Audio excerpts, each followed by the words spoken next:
할렐루야. 가끔 악한 사람들이 잘 되는 것을 보면 마음이 어렵습니다. 그렇죠? 하나님이 계시다면 저 사람은 심판받아 마땅한데 이상하게도 그 안에 더 많은 부와 권력을 바탕으로 승승장구하는 것을 보입니다. 얼마 전 뉴스에 나온 고등학교 여학생을 집단으로 성폭행하고도 너무 멀쩡하게 잘 살고 있는 남학생의 이야기입니다. 남학생들의 이야기가 아마 대표적인 예일 것입니다. 그런 나쁜 놈들이면 벼락에 맞아 죽거나 개에 물려 헛소리를 한다거나 독고사서 잘못 먹어서 무엇이 주어디 하는 저주받은 인생이 되어야 하는데 오히려 그들은 명문대에 들어가서 잘 사는 것을 보면 피해자만 어려움 당하는 것을 보면 믿음이 흔들리기도 하고 정말 공의로운 하나님이 살아계실까 하는 의심마저 그런 청년들도 있을지 모르겠습니다. 그런데 그런 의심을 단숨에 날려줄 말씀이 바로 시편 37장의 말씀입니다. 시편 37편 1절부터 끝절까지 여러분들이 쭉 읽어보시면 아시겠지만 동일한 주제가 계속 진행됩니다. 그 동일하게 일관되게 흐르는 주제는 악인은 반드시 망할 것이고 의인은 영원히 살 것이다 라는 주제예요. 악인은 반드시 망하고 의인은 영원히 산다. 결국 하나님의 공의로움이 반드시 드러나게 될 것이다 라는 말씀이죠. 1절부터 너무 명확하게 분명하게 이야기하고 있습니다. 우리 1절 말씀을 함께 읽겠습니다. 1절 말씀 시작. 악을 자들 때문에 불평하지 말며 불의하는 자를 시기하지 말지어다. 왜 악행하는 자들 때문에 불평하거나 시기하지 말라고 하시죠? 2절에 볼까요? 2절에 보면 그들은 풀과 같이 속히 배임을 당할 것이며 풀은 채소같이 쇠잔할 것이므로다 말씀합니다. 악인들은요 풀처럼 배임당할 거예요. 여러분 풀 배워보셨어요? 안 해보셨고요. 군대 가면 합니다. 제초훈련이라고. 그것도 훈련이에요. 제초훈련을 이렇게 하는데 한 번 배이면 금방 없어져요. 물론 잡초들은 다시 자라나긴 하지만 배임당하는 것들은 다 불타서 금방 날라버립니다. 또 풀은 채소같이 쇠잔할 것이라 얘기하는데 풀어버리는 채소 그게 되게 푸르 보이고 오래 갈 것 같지만 금방 시드는 것이 그 채소예요. 우리 아내가 지금 천안초등학교에서 이렇게 밭을 얻어서 채소를 길러요. 학교마다 다 그렇게 하더라고요. 요즘. 그래서 이제 겨자라는 것도 있어요. 싸먹는. 정말 이렇게 딱 먹으면 겨자처럼 팍 이렇게 하는 그게 있어요. 겨자, 상추 이런 심어서 먹는데 분명히 어제 땄다고 했는데 하루 놔두니까 쪼글쪼글해져가지고 못 먹게 생겼어요. 풀이 그래요. 금세 없어져요. 그래서 성경은 이야기하기를 푸르러 보이는 채소 같지만 금방 시들어서 축 처질 존재가 될 거라는 거예요. 그들의 존재가 그들의 자랑이 마치 영원할 것 같지만 그 찰나함은 찰나의 순간이라는 거죠. 그래서 불평할 필요가 없다는 거예요. 그리고 성경은 불평하지 말아라 라고 얘기하십니다. 우리 8절 말씀을 볼까요? 8절 말씀을 함께 읽겠습니다. 8절 말씀 시작. 오늘 부르시고 노를 하며 불평하지 말라. 오히려 악을 만들 뿐이다. 자, 우리는 선한 사람들인데 괜히 악한 자들을 보면서 분과 노하면서 불평함으로 내 안에 없던 악을 굳이 만들 필요가 없다는 거예요. 나는 선하게 살고 있는데 저 사람이 나쁜 사람, 저 나쁜 놈 이러면서 내 입을 괜히 더럽게 할 필요가 없다는 거죠. 그래서 이렇게 얘기하는 거예요. 불을 고치고 노를 버리면 불평하지 말아라. 오히려 네가 선한 네가 악을 만들 뿐이다. 굳이 그 사람들이 그렇게 할 필요가 없다는 거예요. 네가 화내지 않아도 그들은 파멸당한다 라는 말씀입니다. 13절 말씀을 보세요. 13절 말씀도 한번 읽어볼까요? 시작. 그러나 주께서 그를 비우시리니 그의 날이 다가오는 것이니로다. 주님께서 비웃으신대요. 그 악한 자가 아무리 잘난 체해도 하나님은 썩소리를 날리시며 심판의 날을 준비하고 계신다는 거죠. 무서운 말씀입니다. 다윗은 실제로 잘 나가던 사람의 패널을 봤던 것 같아요. 그래서 35절과 36절에서 그 분명한 삶의 증거를 제시하고 있습니다. 우리 35절과 36절 말씀 한번 볼까요? 함께 읽겠습니다. 시작. 내가 악인의 큰 세력을 본즉 그의 땅에 서 있는 나무의 잎이 무성한 것 같으나 내가 지나갈 때에 그는 없어졌나니 내가 찾아도 발견하지 못하였도다. 악인의 큰 세력이 있었대요. 아마 소문난 세력들이었겠죠? 그렇게 큰 세력들이 있었는데 그들은 마치 무성한 나뭇잎처럼 풍성하고 영원히 푸를 것 같은 그런 존재들이었는데 다윗이 어느 날 지나갈 일이 있어서 지나갈 때 봤더니 그 집단들이 없어지고 있는 거예요. 그리고 찾아도 발견되지 않는 흔적도 없이 사라져버리는 그런 존재들이 되었다라는 것입니다. 어쩌면 그 무리들이 악한 무리들이었겠죠. 건달 같은 그런 무리들이었을지 모르겠어요. 어쩌면 IS와 같이 도저히 말도 안 통하는 그런 존재들이었는지도 모르겠습니다. 그런데 영원할 것 같던 그 악인들의 사라짐을 보면서 다윗은 악한 자들의 삶의 덧없음을 분명하게 느꼈다는 것입니다. 그런데 의인은 완전히 다르죠. 전혀 다른 인생을 삽니다. 그런데 주목해야 될 것은요, 의인이라는 것은 단순히 조금 착하게 살고 남을 돕기를 좋아하는 사람이 아니라는 거예요. 하나님께서 말씀하시는 의인은 성품 자체가 조금 좋아서 남을 돕기를 즐기게 하고 그냥 조금 이렇게 남보다는 조금 선하게 사는 그런 존재를 의인이라고 부르는 게 아니라는 거죠. 하나님께서 원하시는, 하나님께서 바라시는 의인은 선한 일들을 하지만 한 가지 더 전제가 있어요. 그것은 뭘까요? 하나님과 동행합니다. 그냥 단순히 착한 게 아니라 그냥 성품 자체가 착한 존재가 아니라 착한 일을 하고자 하지만 그 동기가 하나님인 자, 하나님 때문에 이 착한 일을 하고자 하는 사람이 바로 하나님께서 원하시는, 하나님께서 기뻐하시는 의인이라는 것입니다. 그 근거를 한번 살펴볼까요? 우리 3절 말씀을 보세요. 3절에 보면 여호와를 의뢰하고 선을 행하라 라고 말씀하시죠. 선을 행하라. 그리고 여호와를 의뢰하라가 아니라 여호와를 의뢰하고 선을 행하라. 그리고 땅에 머무는 동안 그의 성실을 먹을거리로 삼을지어다 라고 얘기합니다. 이 의뢰라는 단어가 참 신기한 단어예요.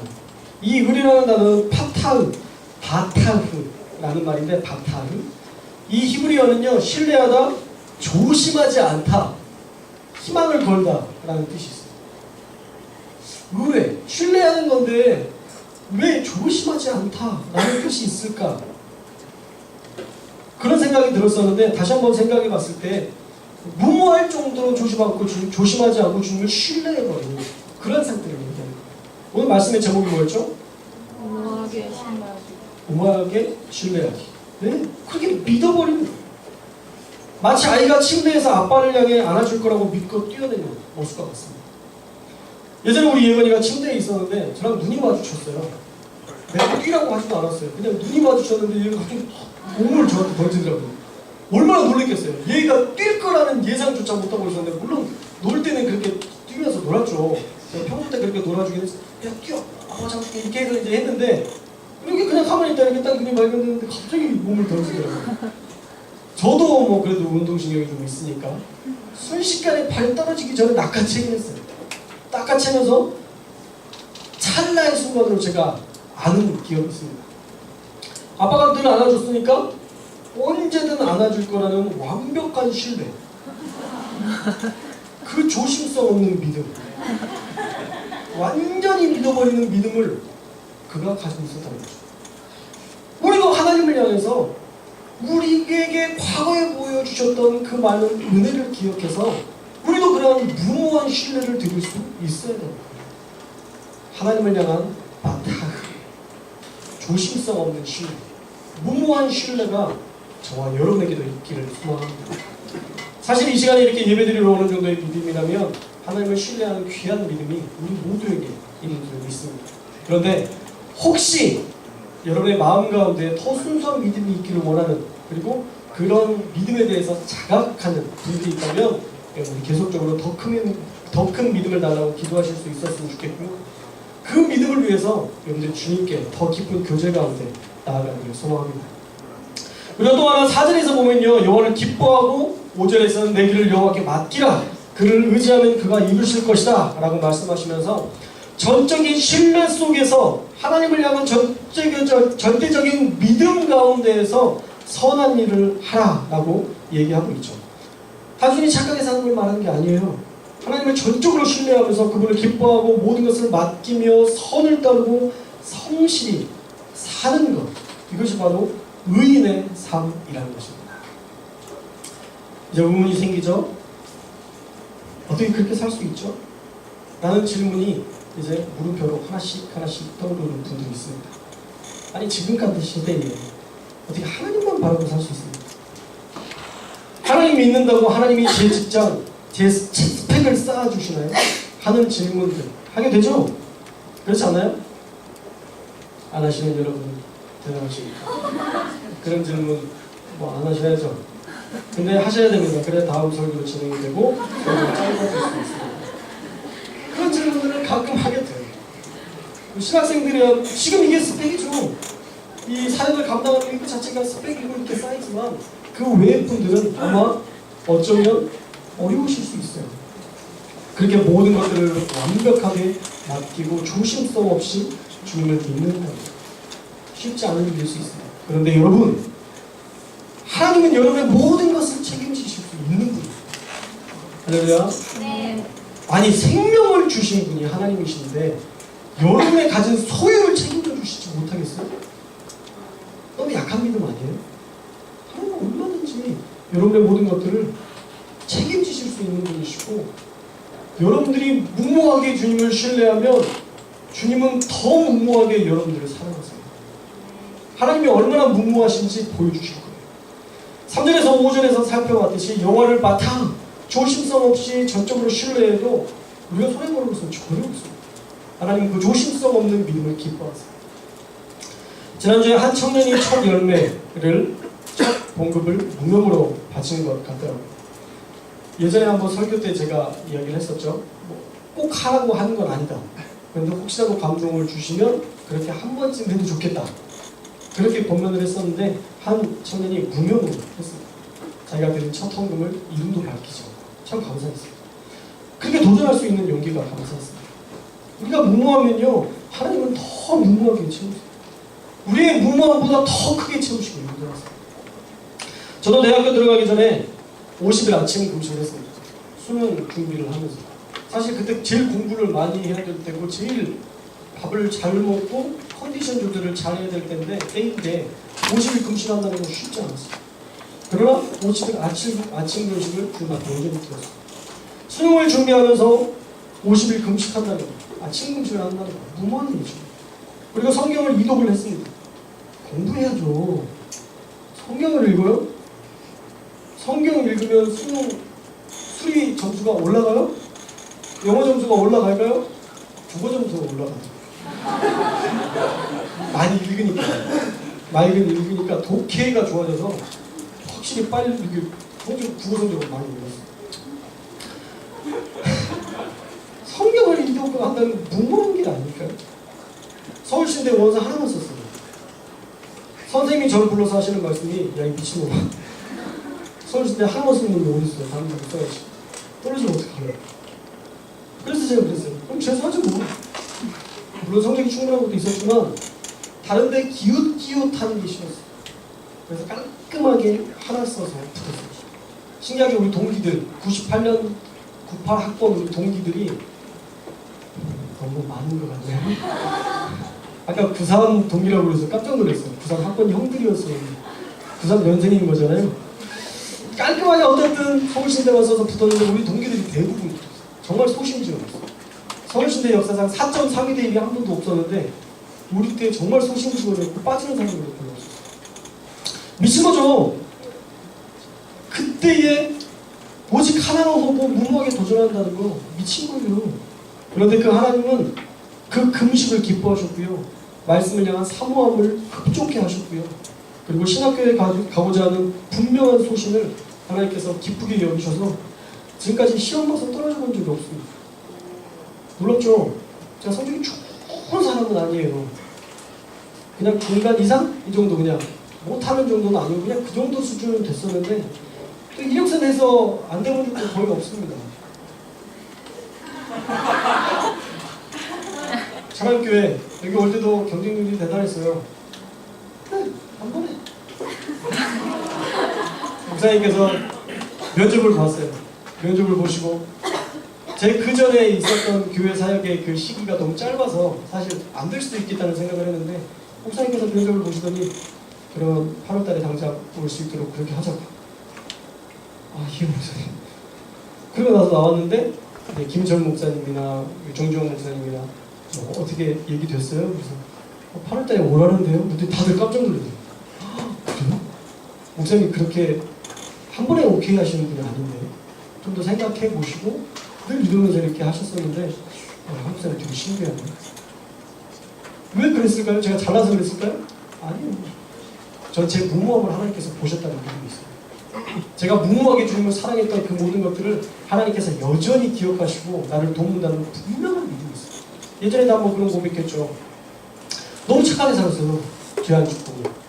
물론 목사의 길을 가야 되니까 그렇게 살아야 됐지만 전 취한 게 뭔지 몰라요.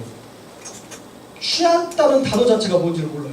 알아요. 취했다는 단어는 아는데 또 바보로 여길까봐 단어는 아는데 그 경험이 없기 때문에 사실 취한 게 뭔지 몰라요. 그렇게 내 나름의 물론 그것만이 뭐 완벽히 뭐 그 최고 뭐 성실하게 살았다 이렇게 얘기할 수는 없겠지만 제 나름의 목회자로서 지켜야 할 원칙들을 지켜가면서 살았거든요. 내 나름에. 근데 어느 날인가 되게 바보 같은 거예요. 다른 사람들은 다 자기 마음대로 사는 것 같고 좀 이렇게 좀 박진감 있잖아요. 술도 마셨다고 해서 타락했다가 막 그지같이 살았다가 하나님 이렇게 감고 들고 그러다 뒤진다. 그래서 다시 이렇게 와가지고 주님을 위해서 진짜 죽기까지 막 목숨을 바쳐서 선교하는 그런 모습들 보면 되게 막 감동되잖아요. 그러니까 기승전결이 좀 있잖아요. 근데 나는 기승 그냥 이렇게 똑같이 가는 것 같아서 되게 아쉽더라고요. 전결 없이. 하나님 앞에 기도했어요. 하나님 너무 박진감 없지 않나? 뭔가 좀 그래도 이렇게 좀 다이나믹한 그런 게 있어야 선교할 때도 제가 그런 죄인이었어요. 사실 죄인이라는 것도 많이 안 와닿아요. 엄청난 죄를 졌어야 좀 죄인이지.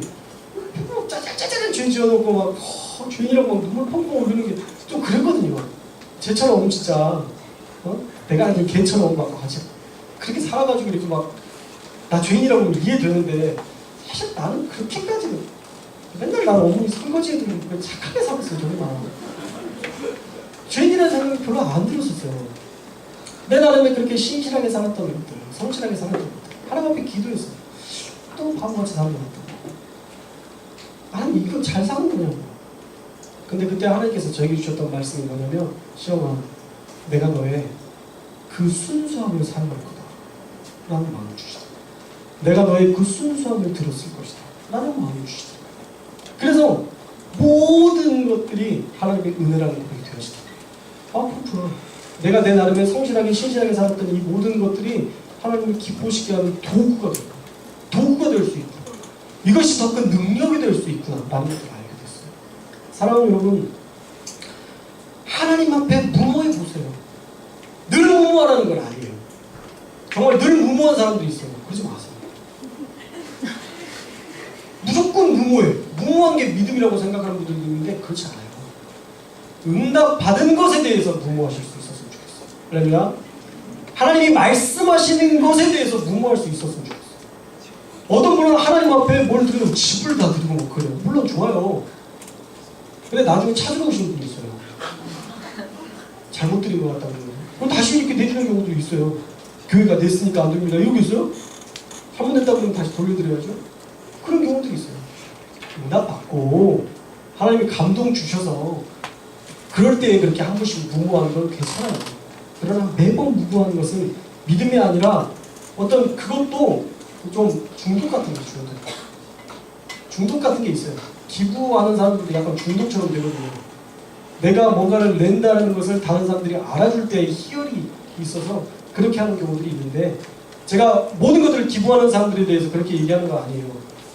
션이나 뭐 정혜영 이런 분들은 정말 사랑하는 마음을 담으면서 어려운 중에도 그렇게 하는 사람들이 있지만 드러내려는 사람들도 간혹 있어요. 기업인들은 그걸 광고하기도 하고 그러니까 어쨌든 우리가 그렇게 무모하게 하나님 앞에 나아갈 그런 믿음들이 가끔 있었으면 좋겠어요. 우리가 무모할 때 하나님께서 무모할 정도로 우리를 부어주시는 그런 놀라운 은혜가 있습니다. 저에게도 있었고요. 여러분에게도 그런 놀라운 은혜가 있습니다. 매번 하라는 게 아니라 한 번쯤 하나님 앞에 정말 기도하면서 하나님께도 주는 계속적인 마음이 있어서 어느 순간 한 번쯤은 순전하게 따르는 그러한 무모함이 있었으면 좋겠습니다. 사실 한 번도 무모할 정도로 주님을 신뢰했던 적이 없는데 히브리서에 나오는 바랄 수 없는 중에 믿었다. 바랄 수 없는 중에 믿었다라는 말씀이 뭔지 어떻게 알겠어요? 무모할 정도로 신뢰할 때 역사하는 하나님을 우리가 한 번쯤 경험할 수 있기를 바랍니다. 다시 말씀으로 돌아가서 37장에서 악인의 심판과 멸망에 대해서 자세히 기술한 것처럼 의인의 흥왕과 형통함에 대해서도 계속적으로 말씀하고 있습니다. 우리 11절 말씀을 볼까요? 이제 이건 여러분의 말씀이니까 기쁘게 들으세요. 악인 죽인다고 막 그러니까 되게 마음이 어려우셨을 텐데 이제 이게 여러분의 얘기예요. 11절 말씀을 함께 읽겠습니다. 시작.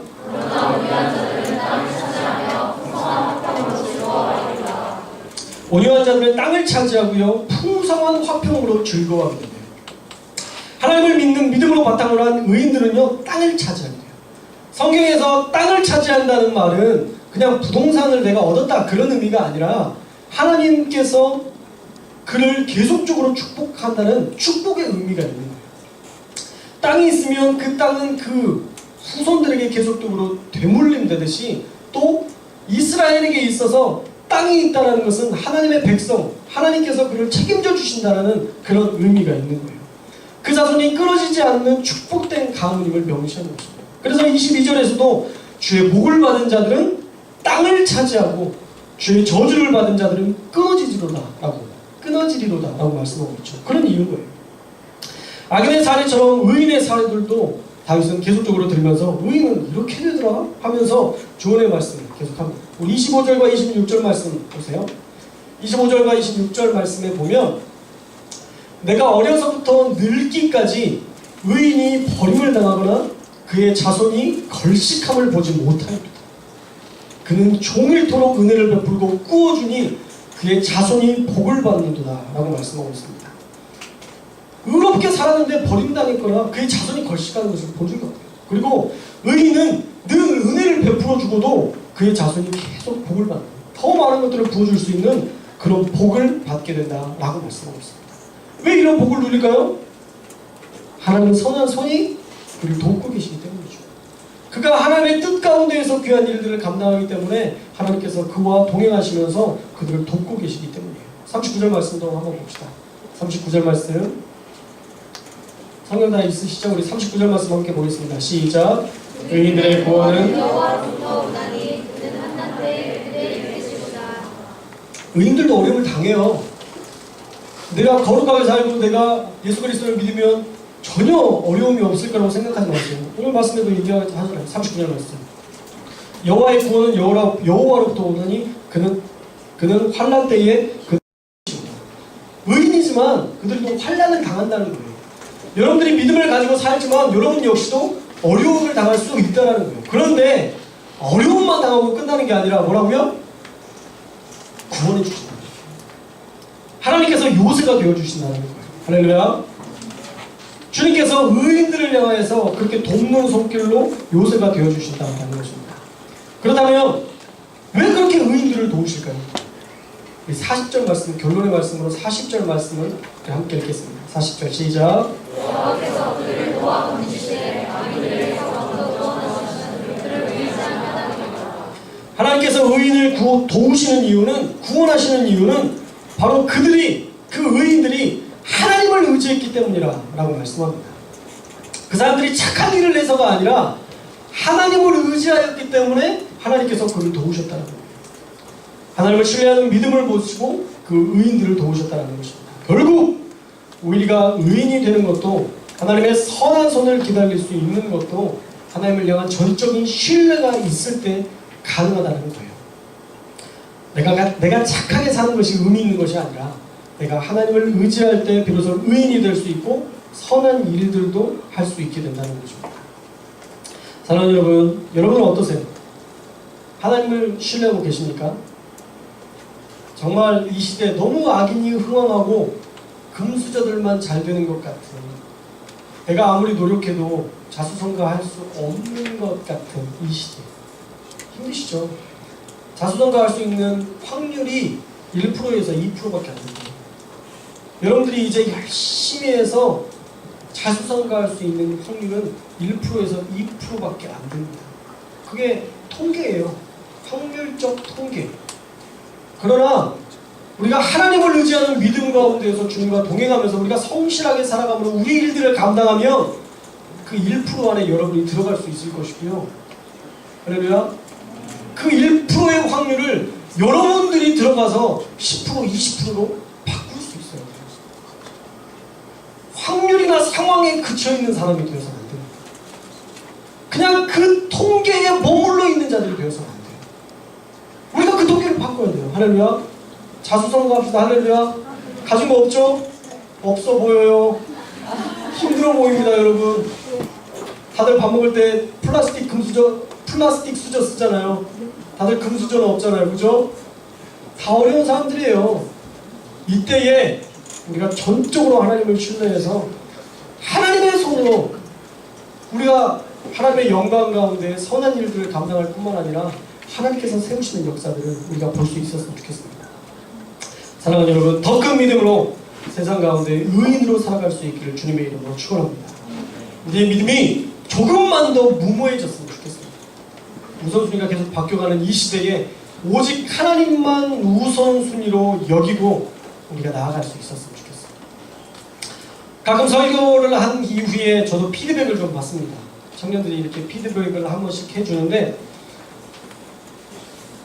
첫 열매를 주님 앞에 드렸다는 그 설교를 가지고 또 힘들어하는 청년들이 있을지 모르겠습니다.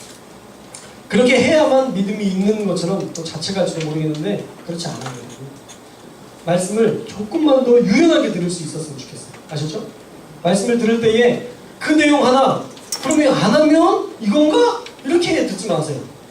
그랬더라. 아 그랬구나. 나도 그럴 수 있었으면 좋겠다. 내지는 나도 언젠가 한 번은 해야지. 그냥 이렇게 유연하게 받아들여야지. 그럼 이게 이렇게 안 하면 이거야? 그럼 난 구원 못 받은 거네? 이렇게 가지 마세요. 말씀을 너무 이렇게 한 단계 더 보지 말고요. 그냥 거기까지만 볼 수 있었으면 좋겠어요. 설교는요, 여러분들에게 말씀을 깨닫게 하는 도구로서 또 믿음으로 더 나아갈 수 있는 도구지. 그래서 이 도구를 여러분들이 잘 해석을 해야 되는 거예요. 여러분들이 다시 한번 해야 되는 거예요. 좋은 의도로 하나님께서 주시는 마음으로 다시 한번 재해석이 돼야 되는 거예요. 제가 드린 말씀을 다시 한번 잘 해석이 돼서 여러분의 것으로 서화를 해야 되는 것이지, 설교가 선포된 다음부터 죄책감과 자괴감에 빠져서 오히려 설교를 들을 때마다 믿음이 떨어지고 내적 전쟁이 심하게 만들어서는 안 돼요. 여러분들 안에 어떤 도전의 말씀들이 있을 때에 그것을 순수하게 여러분의 것으로 취하고 또 순수하게 여러분의 삶 속에서 적용할 수 있고, 만약에 할 수 없는 상황이라면 안 하면 돼요. 그렇죠? 안 하면 돼요. 자, 우리 예수나무 청년교회가 이제 교회를 건축하기 시작했습니다. 예예요? 상상입니다. 요즘 교회를 건축할 거예요. 저기 그냥 강남에 있는 대치동 쪽 이렇게 싼 땅 사서 이제 건축을 올릴 거예요. 자, 이제 여러분들이 헌금을 하셔야 교회가 올라갈 거 아니에요, 그죠? 어떻게 할 거예요? 헌금합시다. 했을 때 어때요? 뭐 벌써 교회 안 나올 분위기인데? 다들 벌써 상처받았어. 가짜라니까. 이래서는 안 돼요. 교회를 건축한다고 했을 때 건축하는 것에 동참하고 싶은 분들은 5만 원 내서 함께 동참하시면 돼요. 돈이 없는 분들은 내가 벽돌이라도 내가 쌓겠다고 노가대라도 이렇게 해서 그거 하면 돼요. 건강도 안 되는 분들은 기도해 주시면 돼요. 뭔 말인지 알겠죠? 각자의 역할이 있는 거예요. 내가 하지 못하는 역할들을 보면서 상처받지 말고 내가 할 수 있는 것을 찾는 것. 그것이 설교를 통해서 여러분들이 다시금 피드백하고 적용해야 될 일인 것입니다. 할렐루야. 아멘. 목사님의 말씀에 상처받지 않기를 원합니다. 할렐루야. 아멘. 목사님의 말씀을 받은 다음에 자괴감에 빠지지 않기를 바래요. 저 그렇게 설교하고 싶지 않아요. 제가 설교했는데 막 한 주간 힘들어. 목사님 말씀 때문에 막 좌절해 있고 막 나는 죄인이다 막 이렇게 빠지면 싫어요. 제가 여러분들을 혹시라도 죄책감이나 이런 마음, 어떤 회개에 대한 마음들을 주셔서 여러분들 정말 마음이 어려운 순간이 있다면 여러분 정말 기도하세요. 기도하셔서 여러분들이 죄가 있다면 씻으면 되고요. 죄가 없으면 자유하시면 돼요. 왜 죄가 없는데 힘들어하세요? 나쁜 짓을 안 했어요, 우리 그 표가. 근데 죄인에 대해서 막 설교했더니 그 표가 나쁜 짓도 안 하고 되게 신실하게 살았는데 갑자기 마음에 어려움이 밀려와서 내가 성경을 계속 읽어야 되라고 이렇게 흔들 필요가 없다는 거예요. 내가 잘하고 있으면 주님 저 잘했습니다. 칭찬받으면 되고요. 내가 잘못하고 있었다면 회개하시면 된다는 거예요. 할렐루야. 말씀을 잘 해석해서 그 말씀을 통해서 여러분의 신앙이 자랄 수 있도록 잘 영양분을 만들어서 여러분들이 나아갈 수 있기를 주님으로 축원합니다. 자, 헌금 말고도요 얼마든지 다양한 방법으로 하나님을 신뢰하고 하나님 앞에 우리의 영광 돌릴 수 있는 귀한 일들이 있어요. 여러분이 그것들을 좀 찾아서 하나님 앞에 좀 나아갈 수 있었으면 좋겠습니다. 한 주간의 삶에 무모하게 신뢰할 수 있는, 할렐루야, 무모하게 주님만 바라볼 수 있는, 환경 알고 진짜 하나님 바라보면서 한번 내가 도전하고 나아가는 그런 믿음의 삶을 살아가는 저와 여러분들 다 되시기를 주님의 이름으로 축원합니다. 기도하겠습니다.